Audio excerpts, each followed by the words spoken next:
उससे तो और दूरियां बढ़ जाएंगी। और मेरा ये है कि it's not about BJP, it's about the Nations commitment with Kashmiris that this is 370 and this is a bridge that connects. जब वाजपेयी जी पाकिस्तान गए 7 हिंदू लड़कों को मार दिया उस वक्त पाकिस्तान की बंदूक ने, और मैंने जाके रतन कुमार बलजराला में जो 7 बहनों का भाई था, मैंने जाके पहाड़ी चढ़ के लकड़ी दी है उसको। आज ये हमें बताते हैं। कोट डाड़ा जहां हिंदू मारे गए, चिट्टी सिंहपुरा जहां सरदार मारे गए, नंदीग्राम जहां कश्मीरी पंडित मारे गए हैं, छात्रू ठकराई जहां पर बारात को मारा गया, अभी तक वो दुल्हन आज 20 साल की विधवा है, वो उसी दिन विधवा होगी। ये सब हमने देखा है, झेला है। मेरे अपने डैडी के मामा जी उनको मार दिया, मेरे डैडी के चचेरे भाई उनको मार दिया। ये सब हमने देखा। मैंने देखा है जब साला सुरनकोट में 19 लोग एक ही घर के, जब सरेंडर्ड मिलिटेंट और कुछ आर्मी के लोगों ने उनको मार दिया। गलतियां तो सबसे होती हैं, इसका मतलब ये तो नहीं कि सारे आर्मी वाले खराब हैं। अगर 2 ने गलती की, और जब उनको मारा उसमें एक मेरी बहन, उसके पेट में गोली लगी थी और वो बच्चा उसका पेट से हाथ उसका बाहर आ गया था जब उसको दफनाने के लिए जा रहे थे। अरे हमने बहुत बुरे वक्त देखे हैं, मगर हम चाहते हैं ये खून खराबा बंद हो, हमेशा के लिए बंद हो। हम चैन से रहे, आराम से रहे, मगर ये नहीं चाहते। ये चाहते हैं पाकिस्तान के साथ हमारा झगड़ा रहे, हिंदू मुस्लिम करते रहे, जिन्ना जिन्ना करते रहे। अब तो जिन्ना को छोड़ के अब तो बाबर को याद करते हैं, अब तो औरंगजेब को याद करते हैं। अरे औरंगजेब आज से 500 साल पहले था, बाबर 800 साल पहले था। हमारा उसके साथ क्या लेना देना? आप उसको क्यों याद करते हो? क्या आपके पास लोगों को देने के लिए सड़कें नहीं है, पानी नहीं है, बिजली नहीं है? हम पूरे मुल्क को बिजली देते हैं, मगर हमारे खेतों में पानी चढ़ाने के लिए बिजली नहीं होती, हमारे कनालों में पानी नहीं होता, हमारे बच्चे दरबदर हैं, मुसीबत में हैं। हमारी बहनें, हमारी माएं देखती रहती है कि कहीं मेरा बच्चा वापस आ गए वक्त पे, कहीं ये नशा तो नहीं करता है, क्या होगा इसका? इसलिए मैंने कहा आज कोई इलेक्शन का वक्त नहीं, मैं आपसे वोट मांगने नहीं आई। मैं आपसे ये कहने आई हूँ कि एक कांग्रेस जमात ने 50 साल बड़े गलत काम भी किए होंगे, मैं नहीं कहती सब ठीक किया, मगर उन्होंने इस मुल्क को संभाल के रखा, हिंदू भाई को संभाल के रखा, मुसलमान को संभाल के रखा, मुल्क को तोड़ने नहीं दिया। ये लोग मुल्क को तोड़ना चाहते हैं। एक पाकिस्तान जिन्होंने बनाया, ये कई पाकिस्तान बनाना चाहते हैं। हिंदू मुसलमान, दलित राजपूत, दलित ब्राह्मण करना चाहते हैं। मेरे हिंदू भाई आज सोचते होंगे अरे कोई बात नहीं, अभी तो मुसलमानों पे कर रहे हैं। आज ये मुसलमान बच्चों को कहते हैं सर पे दुपट्टा मत रखो। हिजाब क्या होता है? हिजाब होता है सर पे दुपट्टा, जैसी मेरी बहन। आज इनको मना करते हैं सर पे हिजाब रखने से, दुपट्टा रखने से मुसलमान बच्चों को। कल को ये बोलेंगे आपको सिर्फ भगवा कलर पहनना है, तो क्या पहनोगे? आज ये कहते हैं तिरंगा छोड़ दो, भगवा लगाओ यहाँ।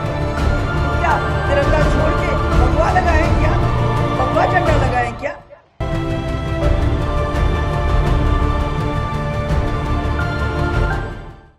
नाजरीन, आज महबूबा मुफ्ती का जन्मदिन है। महबूबा मुफ्ती की सवानेह उम्री पर इस ताल्लुक से बात करना चाहता हूँ। महबूबा मुफ्ती का नाम जम्मू कश्मीर की पहली खातून वजीर आला के तौर पर आता है। मुफ्ती मोहम्मद सैयद की वफात के बाद महबूबा मुफ्ती को उनकी जम्मू और कश्मीर पीपुल्स डेमोक्रेटिक पार्टी ने अपना नया उम्मीदवार मुंतखब किया था। महबूबा मुफ्ती 2016 से 2018 तक कश्मीर की वजीर आला रही। उनकी पीडीपी पार्टी ने बीजेपी के साथ मखलूत हुकूमत बनाई थी। उस वक्त 2018 की ये बात है। बीजेपी ने इत्तेहाद उस वक्त उनसे तोड़ दिया, जिसके बाद कश्मीर में कोई हुकूमत उस वक्त नहीं बची। महबूबा जम्मू कश्मीर की सियासत का एक अहम चेहरा रही। महबूबा के सफरनामा पर इस वक्त हम बात कर रहे हैं। महबूबा मुफ्ती जम्मू कश्मीर पीपुल्स डेमोक्रेटिक पार्टी की सदर हैं और जम्मू और कश्मीर के अनंतनाग में लोकसभा की स्पीकर के तौर पर जानी जाती है। अपने वालिद के इंतकाल के बाद उन्हें जम्मू और कश्मीर पीपुल्स डेमोक्रेटिक पार्टी की तरफ से वजीर आला के ओहदे के लिए मजबूत उम्मीदवार के तौर पर देखा जा रहा है। वो एक फ़आल सियासी चेहरा है। उनके लिए उनके बगैर किसी एतराज़ के उन्हें वजीर आला बनाने का जो फैसला उस वक्त किया जा रहा था, वाकई वो काबिल तारीफ था, क्योंकि किसी ने भी इस फैसले पर एतराज़ उस वक्त नहीं किया था।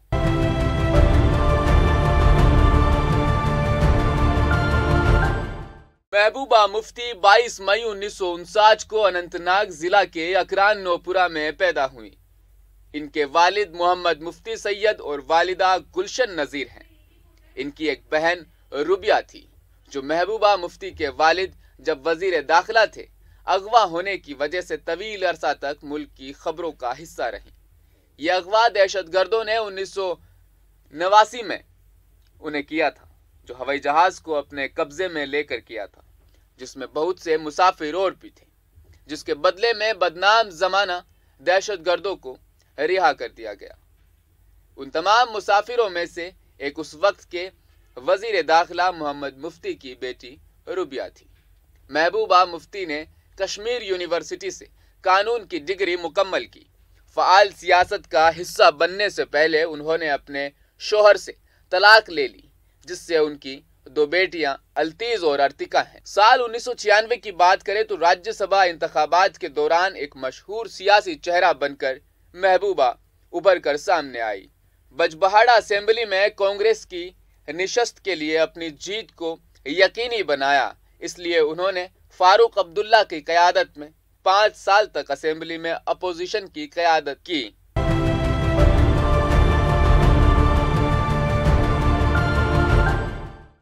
नाजरीन, महबूबा मुफ्ती पहली खातून हैं जो जम्मू और कश्मीर से सरगर्म सियासत का हिस्सा होने के साथ साथ एक बहुत मशहूर चेहरा है। उनकी सियासत शुरुआती कांग्रेस पार्टी से हुई, लेकिन बाहमी इख्तलाफात की वजह से उनके वालिद ने कांग्रेस से अलहदगी का फैसला किया और जम्मू और कश्मीर पीपुल्स डेमोक्रेटिक पार्टी उन्होंने अलग से बनाई। फिर साल 1999 में उन्होंने अपनी असेंबली सीट के लिए कांग्रेस से इस्तीफा दे दिया और जम्मू और कश्मीर पीपुल्स डेमोक्रेटिक पार्टी की नायब सदर बन गई। साल 1999 में उन्होंने अपना पार्लिमानी इंतखाब श्रीनगर से अब्दुल्ला के खिलाफ लड़ा, लेकिन उसमें उन्हें शिकस्त का सामना करना पड़ा। लेकिन साल 2002 के राज्यसभा इंतखाबात में उन्होंने जनूबी कश्मीर में अहमद मीर के खिलाफ पहलगाम सीट से अपनी जीत दर्ज की और बाद में वो 2004 और 2014 के लिए लोकसभा अनंतनाग सीट से मुंतखब हुई। उन्होंने साल 2014 के इंतखाबात में अगली 5 साल मुद्दत के लिए अनंतनाग पुलवामा सीट जीती। नेशनल कॉन्फ्रेंस के मिर्जा महबूब बेग को 44,735 वोटों के फर्क से करारी शिकस्त महबूबा ने दी। उन्हें 1,42,237 और बेग को महज 97,502 वोटों से इंतखाब में हासिल हुए। यही वो मोड़ था जहां से महबूबा का सियासी करियर एक अलग उरूज पर जा पहुंचा।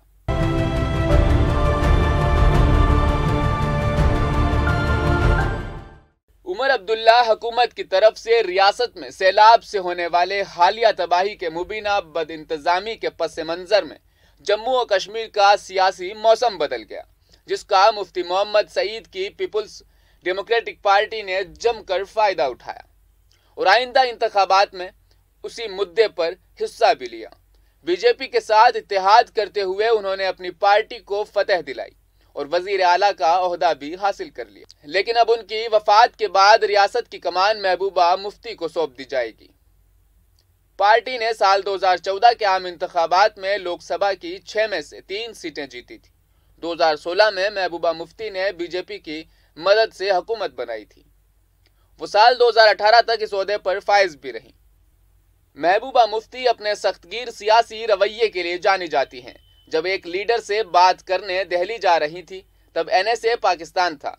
फिर उनकी गिरफ्तारी के अहकामात जारी कर दिए गए, लेकिन तभी महबूबा मुफ्ती इस मामले में आई और उस लीडर को रिहा कर दिया। उनके रवैये की वजह से मरकजी हुकूमत को भी परेशानी का सामना करना पड़ सकता है। मरकजी हुकूमत के साथ काफ़ी सोच विचार के बाद जम्मू कश्मीर के लोगों ने डेमोक्रेटिक पार्टी से हाथ मिलाया था, जिसकी सबसे अहम वजह साबिक वजीर आला मुफ्ती सैयद थे, क्योंकि वो एक आबाद और मुहज्जब इंसान थे। लेकिन अब पार्टी की कमान उनकी बेटी यानी महबूबा मुफ्ती के हाथ में आई थी, जिनका रवैया हमेशा मरकज के लिए फंदा रहा है। इसलिए अब मरकज को कई मसाइल का सामना करना पड़ सकता है। लेकिन जहां तक महबूबा मुफ्ती का ताल्लुक है, ये बुनियाद परस्ताना रवैया रियासत की तरक्की की राह में हरगिज रुकावट नहीं बनेगा, क्योंकि ये महबूबा है, बल्कि जम्मू और कश्मीर को कुछ देर पहले आने वाले सैलाब के अलमिया से निकालने के लिए नए सिरे से जोर जरूर देगा। जम्मू और कश्मीर से आर्टिकल 370 हटाया गया। महबूबा मुफ्ती का रद्द अमल 5 अगस्त को मोदी सरकार ने कश्मीर की सियासत में अब तक का सबसे बड़ा फैसला लिया। वजीर दाखिला अमित शाह ने राज्यसभा में अक्सरियत के साथ दफा 3 पास किया।